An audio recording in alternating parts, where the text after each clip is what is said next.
monde, bienvenue. Aujourd'hui on se retrouve pour le 19e, me semble-t-il, épisode de mes aventures tricotesques. Alors, bon voilà, le mois est passé, donc je reviens pour un petit enregistrement un peu improvisé parce que je comptais de toute façon enregistrer cette semaine, mais une occasion s'est faite aujourd'hui alors que ça devait pas être aujourd'hui, enfin bref. Donc je suis un peu en mode non préparé, mais je suis quand même un peu préparée, mais quand même un peu en freestyle. Mais bon, le côté spontané en général, c'est ce qui marche le mieux de toute façon, je trouve, pour les épisodes de podcast. Donc on va faire avec. J'espère que vous allez bien. Alors, moi ça va, mais j'ai quand même un petit problème. Ça ne se voit pas trop à la caméra, mais j'ai l'œil droit complètement explosé, tout rouge et tout ça. Donc un peu ambiance Halloween du coup, mais c'est la saison, donc quelque part c'est pas plus mal. Donc je suis désolée d'avance si vous voyez une horreur, mais je pense que ça se voit pas trop, hein. Donc tant mieux. Pourquoi? Bah, j'en sais rien en fait. En ce moment, ça fait quelques mois que j'ai des soucis au niveau oculaire, dans le sens où j'ai très fréquemment les yeux qui grattent en fait, tout simplement. Ça me démange.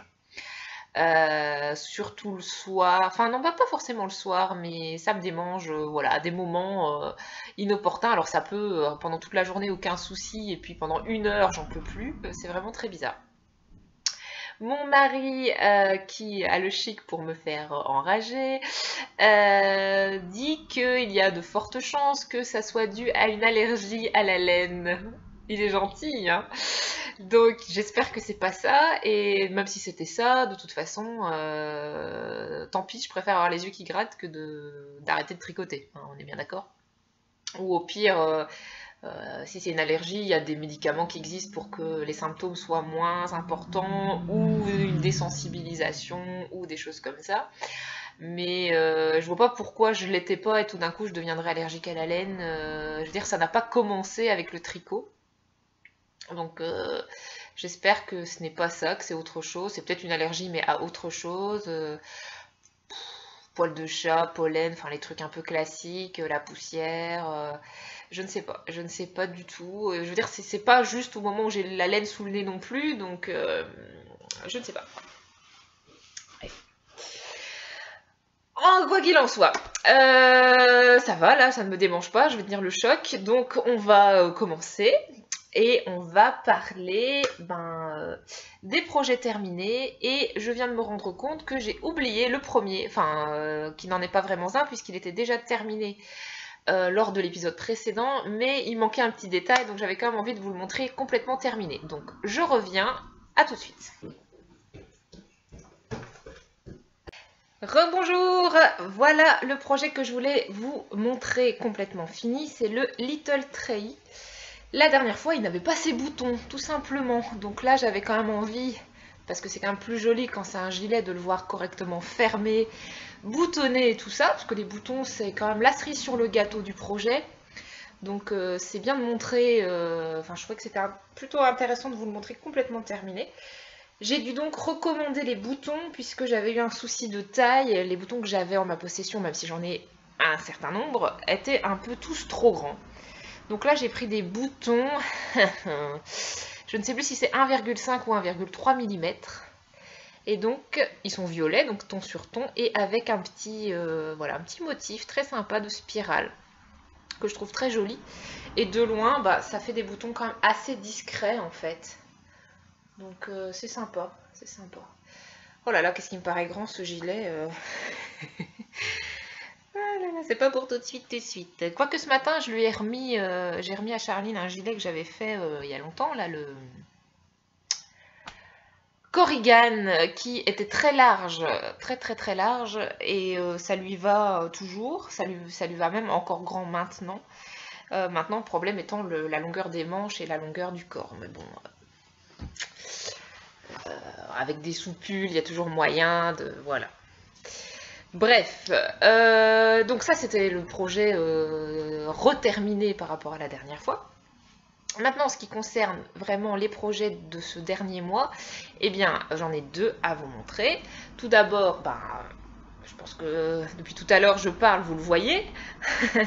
C'est mon pull Dessine-moi un mouton, donc de la maison Rilili, que j'ai fait en Madeleine Tosh Merino Light coloris Cobblestone, les pavés de Paris, et en Edge Fiber pour la couleur contrastante coloris Pine, et c'est de la single. Mon pull entier est en single. Donc une laine qui n'est pas retordue, donc qui a une réputation d'être plus fragile ou plus susceptible de faire des bouloches. C'est le premier jour où je le porte, donc j'ai pas encore un retour particulier à vous faire, ni sur ce pull finalement, ni sur les autres. Mais moi, franchement, ça me fait pas peur. Alors, ça me fait pas peur. Je me dis que ça, enfin, si j'en prends un minimum soin au lavage et au moment où je les porte, il n'y a pas de raison que ça fasse n'importe quoi. Et un petit coup de rasoir, si besoin, sera pratiqué. Enfin voilà, donc ce pull est terminé. J'ai mis, comme d'habitude, à savoir un bon mois, 5 semaines à peu près pour le tricoter. J'ai fait pas mal de modifications quand même par rapport au patron. Alors, j'ai pris des notes. Que je me souvienne, oui, alors d'abord, comme d'habitude, mais ça je vous le redis à chaque fois, je tricote serré. Donc, j'ai fait... comment? J'ai utilisé des aiguilles 3,75 au lieu d'aiguilles 3,5. Et en l'occurrence, comme d'habitude, les mailles sont de toute façon bien serrées, quoi. Enfin, je veux dire, il n'y a pas de... C'est pas ajouré, hein. On voit bien que ça tombe vraiment bien. Donc, je pense que je tricote en 3,65 comme vous devez tricoter en 3,5. Donc, voilà. Au niveau de l'encolure, en fait, si vous voulez, on pouvait juste pratiquer un montage des mailles et c'est un peu comme dans le Ravello. On monte les mailles et puis on continue et à la fin on ne fait rien avec l'encolure, ça reste tel quel. Autant c'est joli sur le Ravello, autant sur le Dessine-moi un mouton, moi ça n'allait pas du tout parce que en fait on monte, on monte des mailles au niveau du devant après avoir déjà tricoté un certain nombre en aller-retour de rang au niveau du dos. Donc en fait on tricote d'abord le dos et seulement au bout d'un certain moment on vient remonter des mailles et on tricote le devant et le dos ensemble en rond. Ce qui fait que du coup, moi, mon relevage de mailles, enfin mon montage de mailles à la suite de mailles qui existent déjà n'est pas nickel. Je ne dois pas avoir la technique la meilleure qui soit. Ce qui fait que c'était vraiment pas joli. Ça faisait pas joli ici. Donc, dans le patron, il nous propose de relever les mailles et de faire simplement un tour en jersey et de les rabattre, quoi. Donc ça, ce qui permet de faire quelque chose de plus propre. Donc moi je l'ai fait et voilà, du coup c'est beaucoup plus net. Le col est quand même bien bateau, hein. Il est relativement large, puisque vous voyez on voit le sous-pull, enfin le débardeur que j'ai mis en dessous. C'est un col que je trouve quand même assez flatteur, hein, enfin féminin et tout, donc je trouve ça sympa. Et je suis quand même contente d'avoir, même si c'est sur le moment, tu dis, j'avais fini mon pull, mais je dois encore faire le col, ça valait quand même le coup de le faire. Donc ça, c'est pour le col. Sinon, autre modification. Donc déjà, il est bicolore, alors que normalement, on peut utiliser jusqu'à 5 couleurs contrastantes, je pense. Moi, j'avais vraiment envie déjà d'utiliser ma laine, donc... autant aller à fond sur les cheveux de couleur contrastante et puis je voulais quelque chose d'assez sobre et c'est vrai que là on est dans des tons gris, écrus et tout qui tire un peu sur le jaune, enfin jaune vert, surtout sur le vert, hein, puisque le coloris Pine, comme l'a dit Anne-Sophie dans son dernier podcast, c'est vrai que Pine, sapin, on est un peu dans l'esprit vert forêt en fait, et c'est vrai que ça tire un petit peu sur ces couleurs là. J'ai démarré la première bande de couleurs contrastantes un petit peu plus bas que préconisé, enfin que ce que disait le patron, parce que je trouvais bizarre de commencer vraiment pile au niveau du relevage des mailles en fait. Je trouvais que ça faisait un petit peu bizarre. Donc moi j'ai commencé un tout petit peu plus bas, et donc et voilà, j'ai un peu de gris en plus ici, avant de vraiment avoir l'écru, et bon, je préfère, mais là c'est vraiment du détail et c'est vraiment à titre perso, quoi. Comme quoi un patron peut toujours se bidouiller au minimum un petit peu, quoi. Donc voilà, j'ai tricoté la taille M, ça je sais plus si je vous l'avais dit, j'ai tricoté la taille M.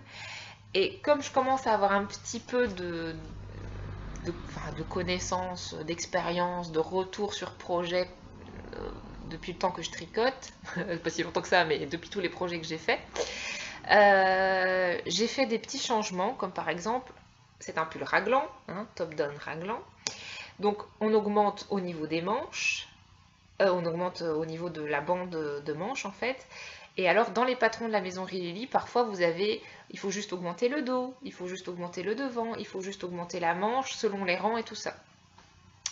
Donc moi comme je partais sur la taille M alors que je voulais faire un S, mais comme je tricote serré, mais que l'échantillon il est de telle façon, donc c'est tout un micmac en fait.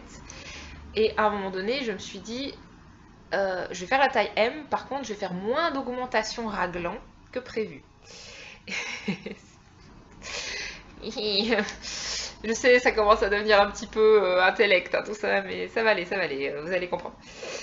Donc le raglan, augmentation raglan, ça veut dire qu'on augmente à la fois les manches, à la fois le devant et à la fois le dos. Donc moi j'ai transformé ces augmentations raglan en augmentation manches, tout simplement. Donc je n'ai pas augmenté le devant et le dos, par contre j'ai fait les augmentations des manches.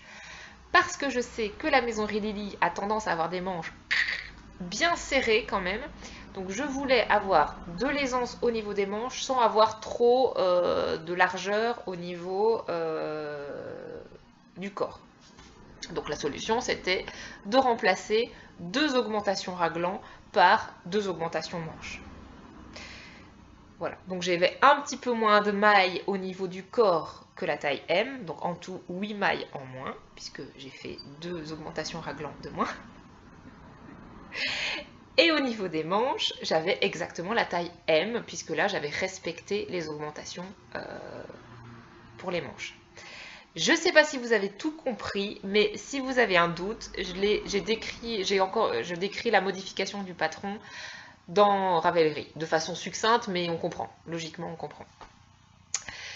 Ce qui fait que je me retrouve avec quand même un pull finalement assez ajusté, donc je vais bouger pour que vous voyez.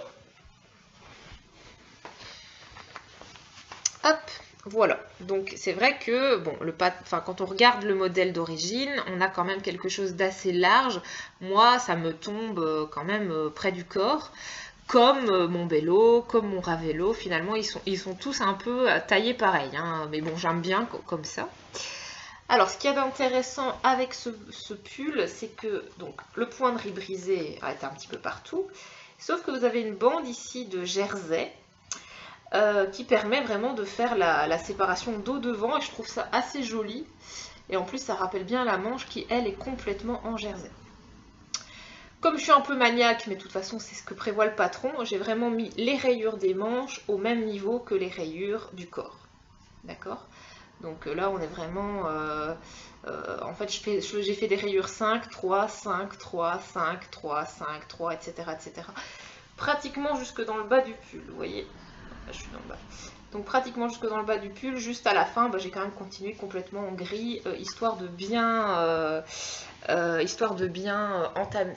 terminer ma couleur principale. Et d'ailleurs, il me reste 5 grammes, donc je suis quand même contente. J'ai eu un peu peur pour les manches, mais bon, 5 grammes, il reste 5 grammes, donc il reste quand même quelques mètres, donc j'avais quand même du rab. Qu'est-ce que je voulais dire d'autre? Oui, alors, c'est des rayures. Alors, c'est des rayures, donc ce qui fait qu'à un moment donné, on change de fil. Je ne sais plus si c'est ici ou pas. Alors attendez, je regarde. Oui, donc c'est de ce côté-ci où en fait on change le fil ici. Donc je ne sais pas si vous voyez. Oui, si on tire sur le pull comme une maboule, on voit le décalage. Mais sinon, hop, dans la vie de tous les jours, bon, on voit pas trop le décalage, moi je trouve. Alors, on m'a posé plusieurs fois la question parce que pour les manches c'est pareil. D'accord, vous voyez alors. J'arrive pas à vous montrer. Voilà, hop, la ligne ici. Je n'utilise plus de technique particulière pour les changements de couleur au niveau des rayures.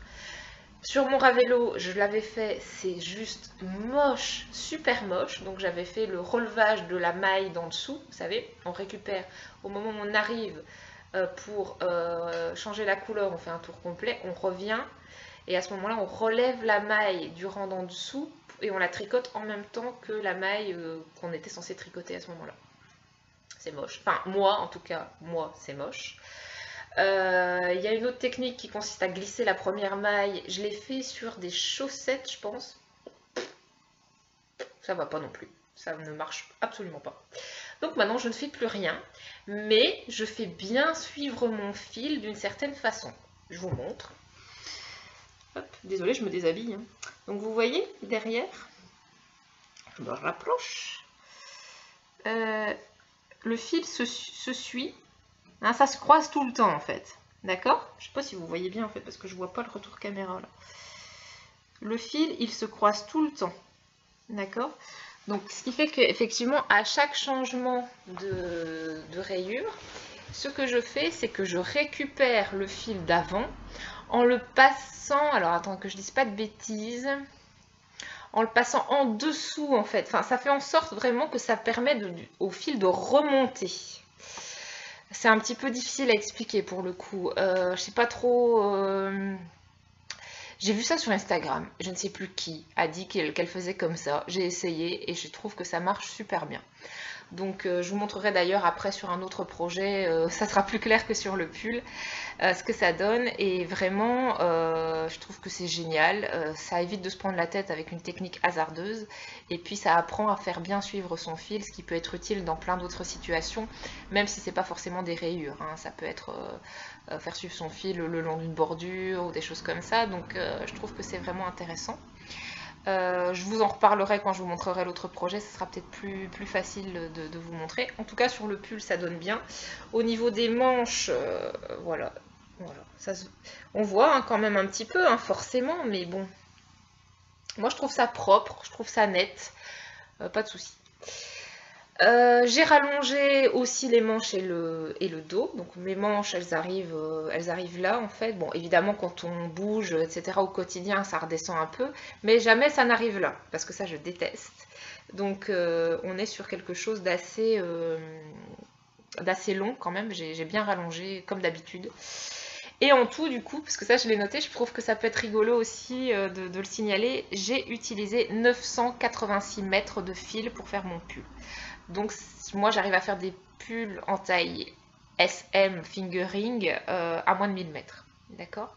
Donc pour ceux qui sont réticents au niveau du coût de la laine et aussi au niveau de se dire c'est un long projet, sachez qu'avec moins de 1000 mètres on fait un pull et ce qui n'est pas beaucoup plus que certains châles 3 couleurs qui font aussi pratiquement 1000 mètres. Donc si vous êtes prête à faire de très grands châles, n'ayez pas peur de faire des pulls. Franchement, c'est pas plus de travail. Il y a les manches qui sont un peu rébarbatives, mais la bordure d'un châle, c'est rébarbatif aussi. Hein. Donc voilà, donc moi je suis super contente de ce pull. Ça fait le 5e projet, je pense, que je fais en fingering au niveau des pulls et des gilets. Je commence à être un petit peu dans une routine, un mécanisme, ce qui fait que ça ne me fait plus peur. Les manches commencent à mieux passer aussi. C'est un peu comme le syndrome de la deuxième chaussette. Au début, si on ne fait pas les choses ensemble ou quoi, on ne fait jamais la deuxième chaussette. Les manches, c'est pareil. Pour les pulls, je crois que les manches, c'est pareil en fait. À partir du moment où on a l'habitude finalement de se taper les manches, on le fait et puis c'est tout. Et on n'en fait pas un foin et on laisse pas le projet traîner 4 mois dans son panier. Non, on fait les manches et puis c'est tout. Enfin, moi, c'est un peu Oh c'est un peu mon impression, c'est que finalement, à partir du moment où on s'habitue à faire quelque chose, ça passe mieux, ça passe un peu mieux. Voilà, je pense que j'ai tout dit pour ce pull. Ah oui, non, si, bah oui. Normalement, il y a un effet sur la manche. Il y a un effet où ici, si vous voulez, ça revient, ça fait un petit peu une espèce de cache-cœur au niveau juste de la bordure de la manche. J'avais pas envie de me casser la tête avec ça. Surtout que l'effet ne me plaisait pas non plus. Enfin voilà, j'étais pas forcément hyper fan de ce que ça rendait, donc j'ai décidé de pas le faire, tout simplement. Donc au moins j'ai gagné un petit peu de temps là-dessus. Et enfin, dernier détail, au niveau de la bordure, et c'est aussi pareil pour le bas du pull, il faut reprendre des aiguilles plus petites, parce que quand on repasse au point de riz normal, donc ça c'est du point de riz brisé et au niveau des manches, c'est du point de riz normal, point de riz classique. C'est vraiment important d'avoir une aiguille d'une taille inférieure pour resserrer le tricot, sinon, sans déconner, ça part de façon vraiment assez évasée. Je vous dis ça parce que j'ai oublié de changer de taille d'aiguille pour la première manche que j'ai faite. Et je m'en suis rendu compte, j'étais pratiquement au rabattage, donc je me suis dit, c'est bon, c'est pas grave, je rabats et tout. Et en fait, non, c'était vraiment pas beau, quoi. Ça partait vraiment...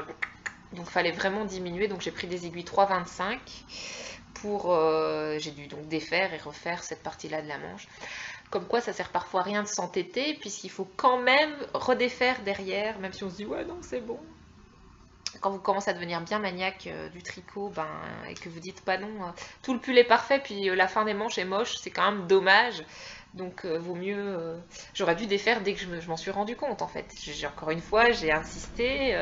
J'ai fait pareil pour le pull Princesse Fiona, où je savais très bien que la manche était trop large. Mais il a quand même fallu que je la continue pratiquement jusqu'au bout. Je sais ce que je me dis, bah non, c'est pas possible, et puis j'ai recommencé, quoi. J'ai pas encore assez appris de mes erreurs, mais bon, c'est pas grave. Bref, voilà pour ce pull. Bon, j'ai pas encore d'idée pour le prochain pull ou le prochain gilet que je vais faire. J'ai pas un blocage, mais j'ai pas eu un coup de cœur phénoménal pour un projet, donc je suis un petit peu voilà, en stand-by par rapport à ça. J'attends le projet qui va voilà, maintenant c'est la saison automne-hiver arrive, donc je sais qu'il va y avoir quand même pas mal de nouvelles sorties de patrons sur Ravelry, donc je vais bien suivre ça de près pour voir s'il n'y a pas quelque chose qui va vraiment me taper dans l'œil, parce que pour l'instant, autant dans mes favoris, j'ai quand même pas mal de pulls et de gilets en fingering que j'aime bien, mais il n'y a pas le énorme coup de cœur non plus. Et là, j'ai quand même la laine pour en faire deux. Hein. J'ai deux ensembles de 3 écheveaux unis qui sont prêts à accueillir, enfin à se transformer en pull en fingering. Mais j'ai pas encore une idée de folie pour l'instant. Bon, l'hiver, enfin j'ai d'autres projets pour l'instant, donc ça va. Mais il va falloir quand même que je me penche sur la question pour au moins novembre-décembre. Hein. Bon. Voilà, je vais clôturer avec ce projet terminé et vous parler du deuxième projet terminé qui est ici. Et il s'agit du châle, qui est aussi un gros projet hein, finalement, du châle Lotian de Justina Lorkowska que j'ai tricoté en couleur mouton. Oh, la couleur mouton, j'adore la couleur mouton. Donc couleur mouton coloris glacier et en plein de reste. Alors, bon, d'abord, je vous le montre. Hein. Il est gigantesque. Il fait 2,40 m sur 70 cm de profondeur. Il est à la fois très long et très profond. Il est en demi-lune, etc. Donc, c'est vraiment un type de châle que j'apprécie beaucoup. Je ne me suis pas mouillée puisque finalement, j'ai quand même utilisé des couleurs contrastantes très neutres. Et au moins, ce châle ira avec pas mal de fringues et de manteaux différents. Donc, qu'est-ce que j'ai utilisé? Vous avez un gris clair qui est dans la barbe de Merlin de la Féfile, un autre gris un peu plus nuancé, un peu plus foncé qui est Sardine frétillante de la Féfile. Tout ça, c'est des restes. Hein. Marais Magnum de la Féfile, un bleu entre bleu et bleu marine, un bleu marine qui est Côte d'Azur de Malabrigo, la Malabrigo Sock. Et le noir, parce que c'est pratiquement du noir, c'est Vitamine C de couleur mouton aussi. Voilà. Donc je suis passée du gris clair au noir en passant par le bleu et je trouve ça assez sympa. Donc oui, c'est vrai que du coup j'ai oublié, c'était dans le cadre d'un cal que on a eu l'idée en même temps avec Carole du podcast Le Garde-manger de Dario de tricoter ce châle, donc on a lancé l'idée du cal. Alors on est quand même assez peu dessus, mais bon, peu importe, hein, ça permet de toute façon, même si on est 2, 3, 4, 5, de partager la création d'un projet. Et je pense qu'il y en a encore qui n'ont... Carole n'a pas encore terminé, me semble-t-il. Moi, j'ai un peu tracé hein, quand même. Sur le coup, c'est vrai que j'ai été assez vite aussi pour tricoter ce châle. Mais c'est pas un concours de vitesse. Là, c'est juste que j'avais l'occasion de terminer rapidement, donc forcément, j'ai saisi l'occasion. Donc voilà, il est quand même énorme. Je ne l'ai pas encore porté parce qu'il ne fait pas encore assez froid pour un châle pareil. Pour l'instant, je suis en train de remettre mes châles mi-saison. Donc pour moi, un châle mi-saison, c'est les châles de couleur entre 600 et 700 mètres à peu près. Donc ils sont pas énormes, mais ils sont agréables pour le matin quand les températures chutent en dessous de 10 degrés. Voilà, mais j'ai quand même hâte qu'il fasse plus frais pour que je puisse le porter de façon plus régulière. Que dire d'autre sur ce châle? J'ai vraiment suivi le patron à la lettre pour celui-là, contrairement à d'autres d'autres patrons, comme Dessine-moi un mouton. J'ai fait la fameuse technique de la maille glissée. Bon, là, on voit pas bien parce qu'il est tiré au max avec le blocage. J'ai vraiment étiré la bordure au maximum. Donc, ça permet vraiment qu'il soit pas trop rigide, en fait, hein, la technique de la maille glissée au début du rang. Bon, je vous réexplique rapidement comment on fait. Il suffit de la première maille, vous la tricotez pas, vous la glissez comme si vous vouliez la tricoter à l'envers, donc avec le fil devant. Et puis pour la deuxième maille, vous repassez votre fil derrière et vous tricotez les mailles à l'endroit, etc., etc. Donc ça va très très bien. J'ai fait quelques erreurs sur ce châle qui ne se voit pas parce que bon, en fait il y a des décalages au niveau des trous, mais on peut penser que c'est fait exprès. Je sais pas si ça se voit. Je pense que normalement tout est en face en fait. Mais j'ai eu des soucis de nombre de mailles et tout ça, donc j'ai pas forcément en face. Et sur un châle, ça me dérange moins qu'il y ait des erreurs parce que c'est autour du cou, c'est enroulé, donc vraiment... mon châle préféré, c'est le Solaris. Il y a des erreurs sur le Solaris et ça n'empêche pas que ça soit mon châle préféré. Donc parfois, il faut faire preuve d'un peu de souplesse. Sinon, non, mais c'est tout, voilà. Je vous en avais quand même déjà pas mal parlé quand c'était un en cours, donc je vais pas trop m'étendre là-dessus. Mais ouais, je peux peut-être... ça va pas du tout avec mon pull par contre. Donc vous voyez, c'est assez énorme, hein, on peut... Bon, c'est pas comme ça que je le mettrai tous les jours, mais quand même, hein? Voilà. Voilà. Vivement les grosses gelées d'hiver. Tac et tac. Et puis en ce moment, c'est vrai que je suis très dans les tons bleus, donc ça m'arrange quand même d'avoir un châle dans ces tons-là, parce qu'en ce moment, au niveau des fringues, je m'habille beaucoup en bleu. Voilà. Alors, maintenant les projets en cours. Eh bien, en fait, je n'ai qu'un seul vrai en cours, enfin vrai, parce qu'à chaque fois je mets les chaussettes à part en fait si vous voulez, mais je n'ai qu'un projet en cours qui vient seulement d'être démarré puisque j'ai terminé récemment le châle et le pull et j'avais décidé la semaine dernière de me consacrer à la semaine de la chaussette, histoire de vraiment avancer dans mes paires de septembre et d'octobre aussi. En fait, je les ai tricotés en parallèle, je vous montrerai ça après. Pour être tranquille en fait sur justement les vrais projets d'octobre. Donc j'ai fait un peu de teasing là-dessus cette semaine sur Instagram. En fait, je cherchais, ça fait un moment que j'ai dans ma stash plusieurs assortiments de 3 couleurs. Donc je cherchais un châle 3 couleurs à la base pour pour bien révéler ces couleurs-là que j'adore, à savoir celle-ci. C'est de la couleur, non, c'est de la Biscotte et compagnie Félix, qualité Félix. Donc Félix, c'est avec du nylon dedans. Et c'est coloris pruneau. Donc c'est un bordeaux, mais un vrai très joli bordeaux. Et alors là, vous avez la vraie couleur, c'est ça qui est intéressant. Oh, je vais sortir mon vernis à ongles. Donc c'est coloris pruneau.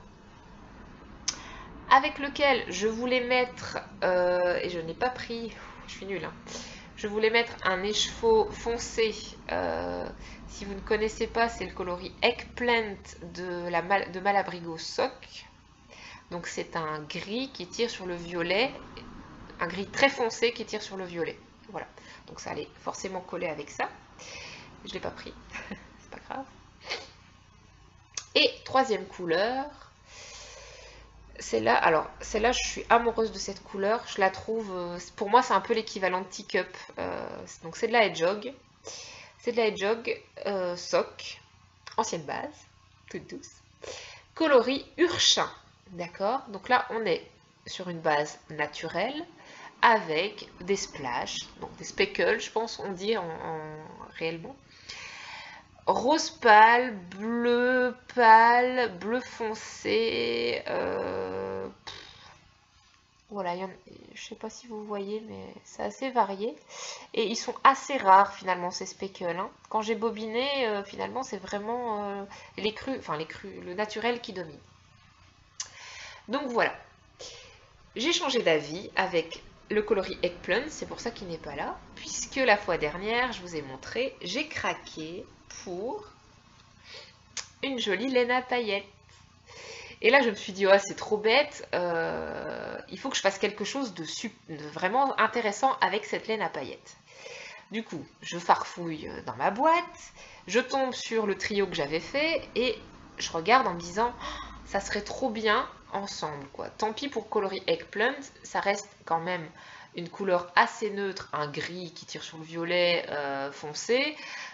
Ça peut aller avec plein de choses. Ça allait très bien, certes, avec ces deux-là, mais c'est pas grave. Là, je trouvais vraiment que le trio était intéressant. Oh là là, ça sature, ça sature, ça sature. Voilà, dans l'autre sens, c'est mieux. Que le trio était vraiment très, très intéressant. Donc, j'ai cherché longtemps un modèle pour ces laines parce que je voulais que c'est pour un châle, forcément, je voulais que le châle ne soit pas avec des rayures ni quoi que ce soit des pans de couleur. Parce que pour le coloris Urchin, par exemple, qui n'est pas encore tricoté pour l'instant, ben, c'est quand même mieux de bien voir la couleur si on a une belle étendue de couleur que si c'est des rayures de rang. Je l'ai fait pour le masgotte, c'est vrai que tout de suite on voit beaucoup moins la subtilité de la laine, la beauté de la laine, la beauté de la couleur. Là, avec par exemple le Color Block Affection, si vous le connaissez, hein, il y a des filles qui ont fait le Color Affection sans rayures mais avec des pans enfin voilà, c'est des blocs de couleurs. Ça sublime, enfin on voit vraiment la couleur et les nuances qu'il y a dedans, si c'est nuancé, les speckles et tout ça. Donc quelque part, moi je voulais pareil pour mon châle. J'ai pensé au Ashburn de... comment elle s'appelle? Eh ben, de Mélanie Berg, je pense que c'est elle qui a fait le Ashburn. Je ne sais plus. Bref. Donc qui proposait des pans de couleur, mais j'étais pas convaincue, ça n'allait pas, etc. Et puis, le projet s'est imposé à moi comme une évidence. Je ne sais même pas pourquoi, alors que je l'ai quand même vu chez plusieurs podcasteuses, que c'est quand même un modèle qui a du succès, pourquoi ça ne m'est pas, ça n'est pas venu plus vite à mon esprit, quoi. Donc, qu'est-ce que je fais avec Célène? Ce suspense, mais ce suspense, c'est incroyable.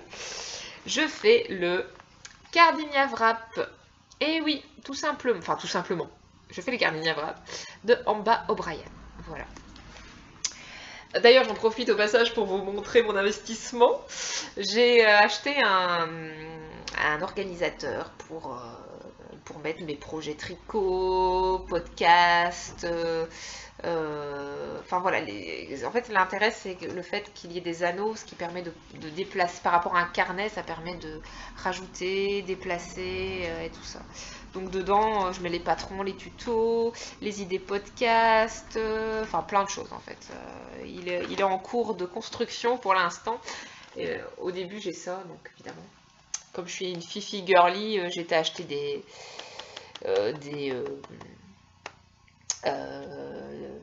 c'est pas des stickers, ça c'est des marque-pages, enfin bref, plein de choses. Voilà.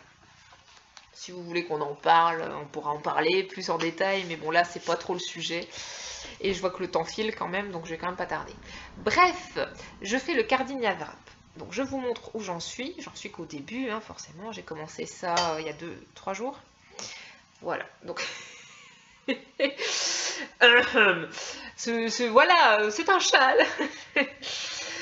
Donc j'ai fait la première bordure de dentelle avec la laine à paillettes. Voilà, donc ça donne ceci. C'est très très aérien avec plein de trous. Tac. Donc il y a 4 rangs de trous en tout. Et puis j'utilise dans un premier temps la couleur pruneau pour la première bande de couleur. Alors ce qui est intéressant, c'est que on a quand même aussi un petit dégradé, hein, je ne sais pas si vous voyez un petit peu dans le bordeaux. C'est pas flashy, mais il y a un petit dégradé quand même. Et par contre, qu'est-ce que j'ai hâte de rajouter celle-là de l'autre côté, où là vraiment ça va vraiment péter, je pense. C'est pour ça que j'ai commencé par le bordeaux. Comme ça, j'ai la motivation d'arriver à cette couleur-là, parce que je vous prie de croire que les rangs sont quand même longs. Puisque quand on monte les mailles, on monte à peu près 230 mailles. Donc on monte 230 mailles. Et puis après, ça augmente, alors qu'on est déjà à 230 mailles de base. Donc vous voyez ici, on a le fait que ça augmente, hein, si vous voulez. Vous voyez, hop, tac. Puisque c'est un châle rectangulaire, mais en pointe sur les côtés. Et donc, pour l'instant, je suis quand même motivée, malgré le nombre de mailles. Moi, ça me dérange pas, hein. De toute façon, le point mousse et tout, il n'y a pas de souci. Je le tricote en 4 mm au lieu de 3,75, comme d'habitude. Je fais un peu plus grand. Bon, c'est quand même assez ajouré, hein, quand même. Mais avec le blocage, tout ça, je pense qu'il n'y aura pas de souci. Sachant que moi, j'ai toujours le problème avec mes châles qu'au bout d'un moment, ils se rétractent. Ils se rétractent, j'ai beau les avoir bloqués et tout ça, le fait de les porter enroulés autour du cou, au bout d'un moment, je pense que c'est le mérino, hein, qui fait ça. Au bout d'un moment, la laine, elle revient un petit peu comme ça. Je pense qu'il n'y a que pour la dentelle, mais vraiment les châles dentelle super sophistiqués, comme on peut voir à la cabane tricotée, où il y a des... Enfin voilà, moi j'ai encore jamais fait des châles comme ça, où c'est vraiment de la dentelle... vraiment très très élaboré, où le châle entier est en dentelle et tout ça. Là, ça se rétracte pas trop parce qu'effectivement, le blocage a vraiment permis à la dentelle de prendre sa forme et tout ce qui est jeté, tout ça, de s'élargir. Mais quand vous avez du point mousse ou du jersey dans un châle, moi, ça se rétracte. Enfin voilà, je suis contente. Je pense que les paillettes vont donner aussi un côté très sympathique au châle. Et puis c'est des paillettes quand même assez discrètes, hein. Enfin, vous voyez. Vous avez vraiment juste un peu de brillance comme ça, faut le savoir. Bon, ça se voit plus en vrai qu'à l'écran. Et puis quand je ferai vraiment la bande du centre avec beaucoup de la laine à paillettes, ça va vraiment donner, je pense. C'est un projet qui est très motivant, qui va me prendre pas mal de temps au mois d'octobre, me semble-t-il. C'est pour ça que j'ai pas d'autres gros encours en même temps à côté. À part le gilet que je vais faire pour Charline dans le cadre du cal d'Isana. Donc ça, c'est le prochain gilet pour Charline. J'étais bien lancée dans les gilets, hein, donc là c'est vrai que ça m'a fait bizarre de faire une pause par rapport à ça, mais je sais que ça va repartir de plus belle. Donc j'attends le 8 octobre, puisque c'est le début du cal, donc là j'avais décidé de bien respecter la date de début, et donc j'attends le 8 octobre pour commencer le cal Lisana, et avoir ce deuxième en cours sur les aiguilles. Voilà.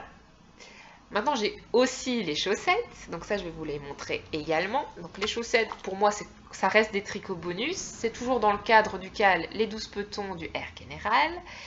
Et je pense sincèrement qu'une fois que ce cal sera terminé, je vais faire une grosse pause dans les chaussettes. Parce que j'ai déjà une dizaine de paires, je pense.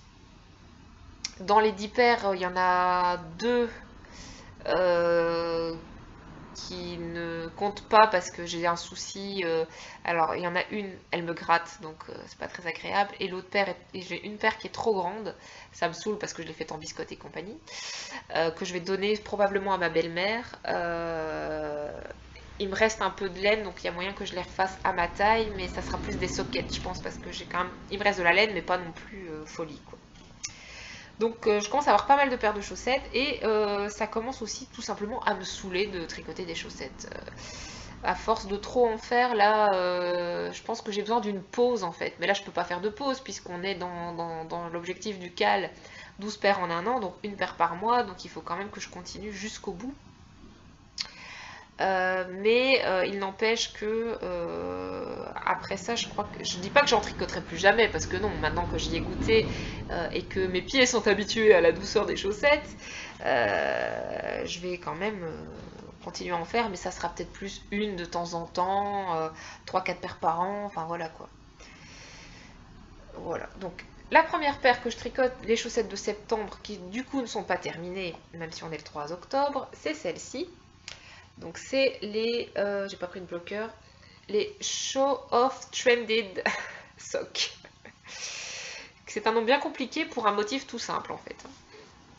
Voilà, donc en fait on a juste un tout petit motif très simple d'une petite maille qui revient devant en fait. Tous les deux rangs, ouais c'est ça, tous les deux rangs. Le patron est gratuit, donc n'hésitez pas à aller voir. La laine que j'utilise, c'est de la Trelise pour les chaussettes, donc avec du nylon. Coloris Supergirl. Donc ça, c'est vraiment un coloris que j'adore.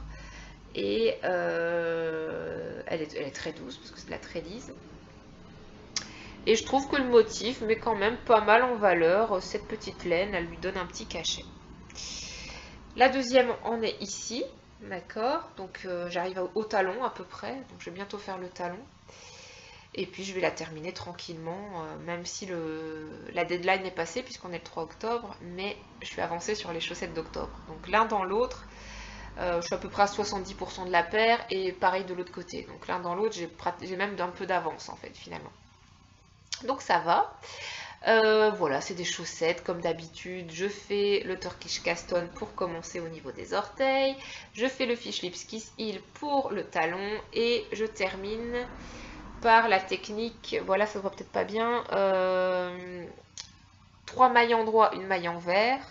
Et pour le rang suivant, une maille endroit, une maille glissée, une maille endroit, une maille envers. Et ainsi de suite jusqu'à la fin. Le rabattage, ça va, celui-là il est quand même assez élastique. J'ai essayé une nouvelle technique, je suis pas convaincue, donc je vous en parle pas. Et je vais revenir à mon ancienne technique qui était de simplement rabattre les mailles comme elles se présentent. Voilà. Mais là, et en serrant le moins possible en fait. Voilà pour cette première paire de chaussettes. Deuxième paire de chaussettes. Pardon, c'est un sachet. Donc là, ça faisait un bail que j'avais la laine et qu'il fallait que je le fasse. Donc là, en fait, j'ai honteusement copié sur Anne-Sophie du podcast So Doudette et j'ai fait les Jumping Jack avec les couleurs d'origine du patron, en fait. Donc un bleu très foncé, un écru et un jaune moutarde. Ouais, c'est un jaune moutarde. C'est de la cascade héritage. Alors je sais que depuis, c'était après que je l'achète en fait, puisque ça fait quelques mois quand même que j'ai ça dans mon stock. J'ai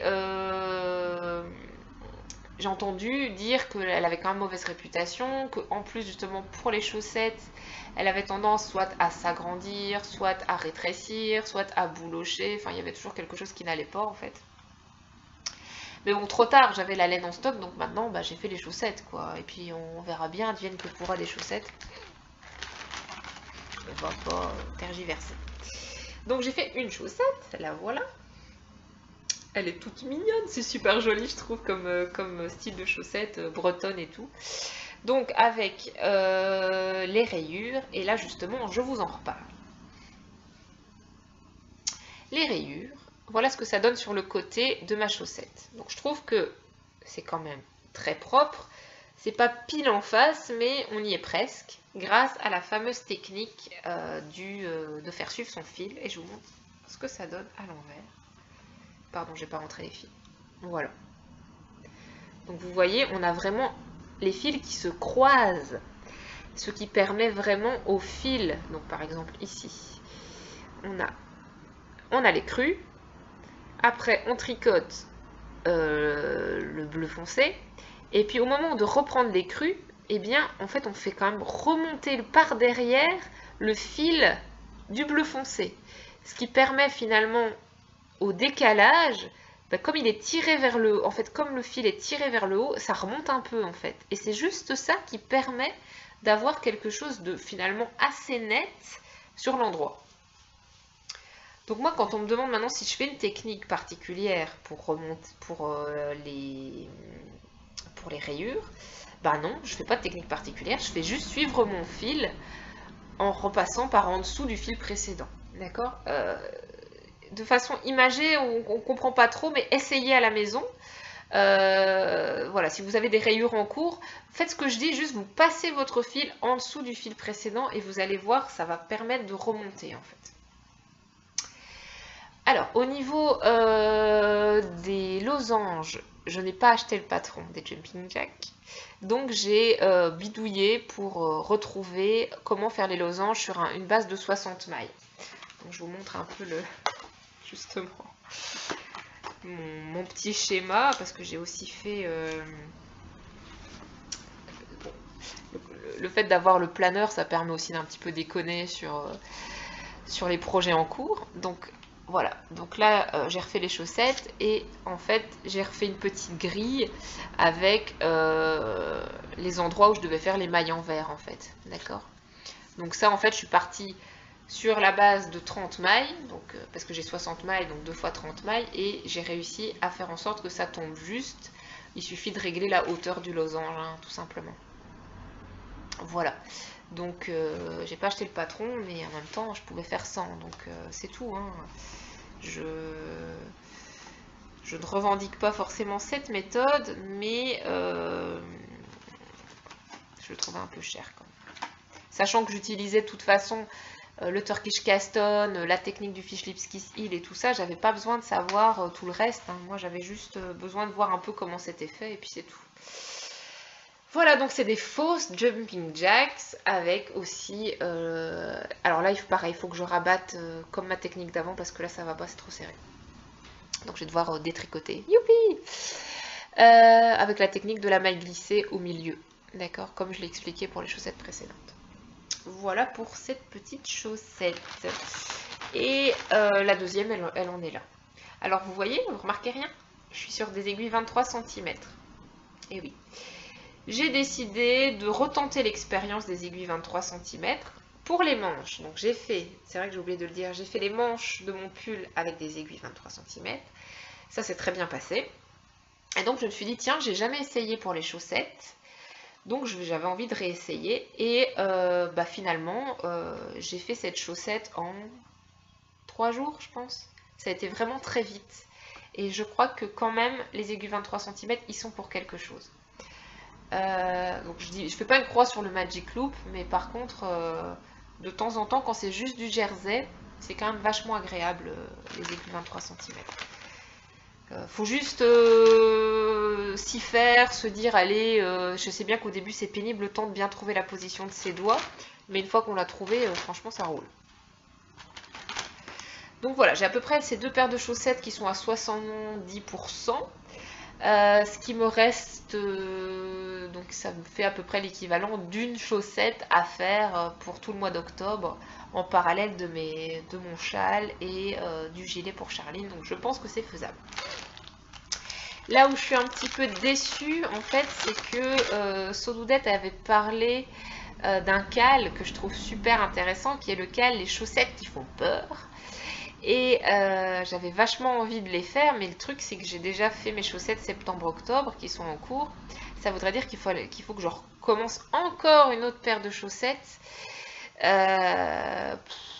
Comme je viens de vous le dire, en plus en ce moment les chaussettes ça commence un peu à perdre de la vitesse au niveau de l'intérêt que je leur porte, au niveau de l'intérêt tricotesque, parce qu'après les chaussettes à mettre, ça il n'y a pas de souci. Donc je ne sais pas du tout si je vais faire ou pas le cal. En fait, je me suis pas bien renseignée. Je sais pas s'il y a une date de fin, si la fin c'est le 1er novembre ou pas, je sais pas. Donc si ça se prolonge, pourquoi pas, mais je vais faire les chaussettes qui font peur en novembre. Donc c'est un peu en décalé avec l'idée de les faire pour Halloween. Je sais pas. Pour l'instant, point d'interrogation, je ferai au mieux, je ferai en fonction de ce qui est possible et tout ça.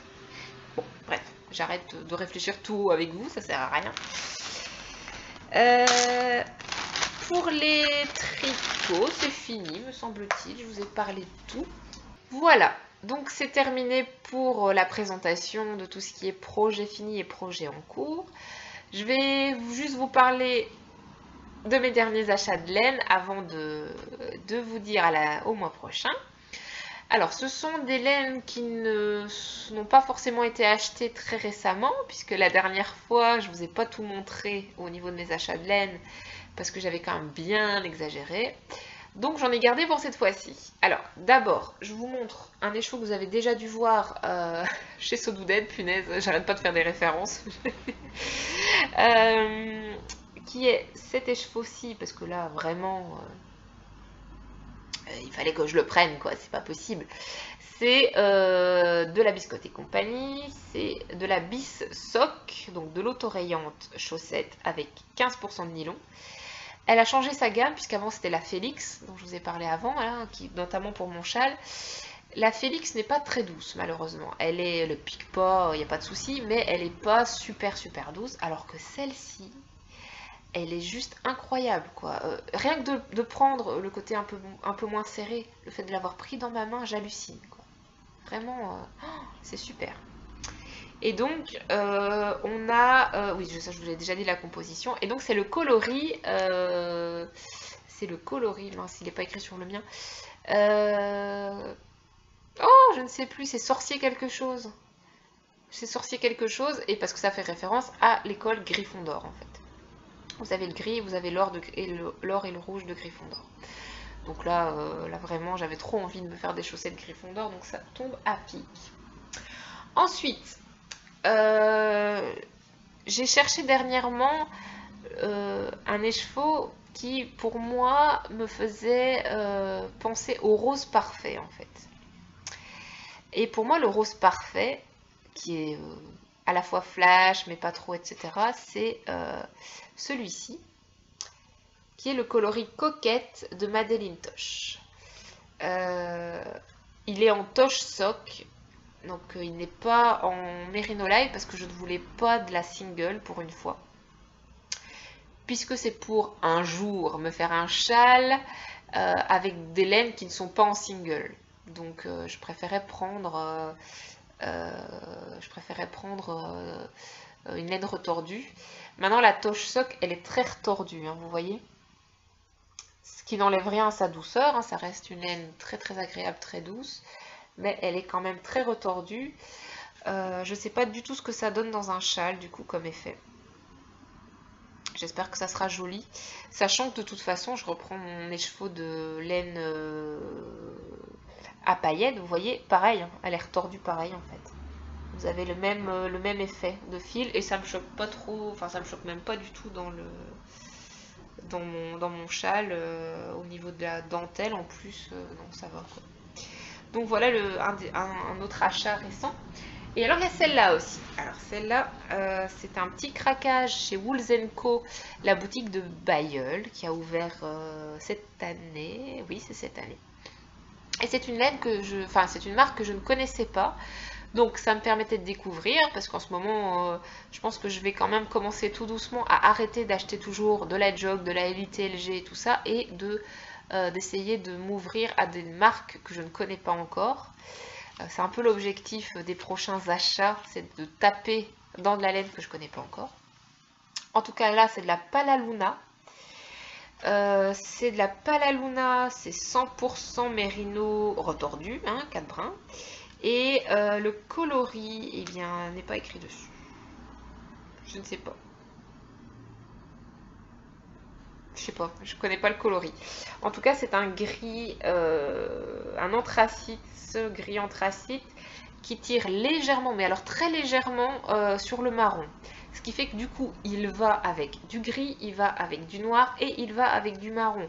Donc ça permet vraiment à cette laine d'être assortie avec beaucoup de choses différentes. Et j'en ai pris deux. J'en ai pris deux. Pareil, j'ai une idée dans un coin de ma tête de projet pour cette laine-là. Mais pour l'instant, de toute façon, je suis sur autre chose. Donc je ne peux pas m'y lancer pour l'instant. Je cherche la combinaison parfaite avec 2 ou 3 autres couleurs. Je ne sais pas encore. En tout cas, elle est très chouette cette laine, je suis contente d'en découvrir une nouvelle. Le brun, il est retordu de façon bien spécifique, donc c'est sympa aussi, ça change. Je sais pas si peut-être je vous montre de plus près. C'est ni retordu comme de la laine à chaussettes, ni... Enfin voilà, il est assez fin quand même le fil. Vous voyez l'écran plus clair, hein, là, plus clair que ça ne l'est vraiment. Donc voilà, et alors, bah c'est tout. Ouf. Pour l'instant c'est tout, j'ai pas d'autres achats de laine à vous montrer, donc ça va encore, hein, vous voyez. Maintenant, le prochain tricoté auquel je participe, c'est un tricoté qui a lieu à Tournai, en Belgique, dans un magasin que je n'ai pas encore eu l'occasion de visiter, qui s'appelle Paprika Cotton Wool, et qui vend notamment de la Madeleine Tosh, mais aussi de la Julie Asselin. Laine, dont j'ai entendu quand même beaucoup de commentaires positifs. Donc si j'ai l'occasion de choper un petit peu de Julie Asselin, je ne vais pas m'en priver à ce moment-là.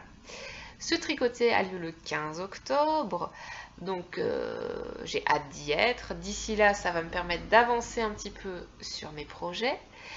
Et puis voilà. Donc je vais clôturer cet épisode de podcast. J'espère que ce que je vous ai montré vous a intéressé, vous a plu.